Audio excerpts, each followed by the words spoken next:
All right, the last level of elimination, usually what you'll have to do is you'll have to multiply both equations to get something to work out to where it would actually eliminate. So as you're taking a look, like 8 and 9 would both go into 72. That's a pretty big number, I don't want to do that. Both 6 and 5 go into 30. So what I'm thinking about, just do my little thought bubble over here, is I'm thinking about having one be 30 and one be negative 30, so they cancel out. So let's say I make the top one positive 30. So I gotta think about what times negative 6 gets me to positive 30. So if I multiply it by negative 5, negative 5 times negative 6 is positive 30. So that would get rid of that. So I'm gonna do that math down here. So negative 5 times 9 is negative 45, and there's an x. And then negative 5 times negative 6 is positive 30, and there's a y. And then negative 5 times negative 12 is positive 60. And then we would try to get negative 30 out of negative 5 because we already have the positive 30. So this time I'm going to multiply this equation by 6. Notice that I've multiplied the two equations by different numbers. As long as I multiply the entire equation by the same number, I can do that all I want. So then I'm going to do 6 times 8, which is 48. 6 times negative 5 is negative 30. You can start to see why we would do that, because these will now cancel out.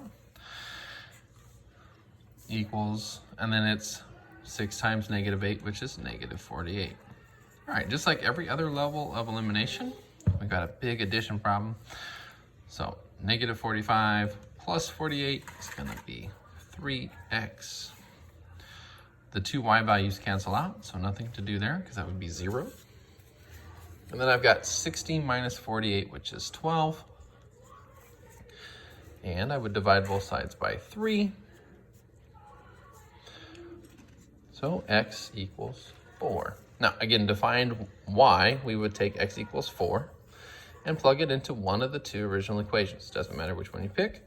I'm going to pick the second one just because it looks like it might be easier. So 8x minus 5y equals negative 8. I plug in the value I think x is going to be, so 4. So where x is, I put in parentheses the 4 minus 5y equals negative 8. We do that multiplication.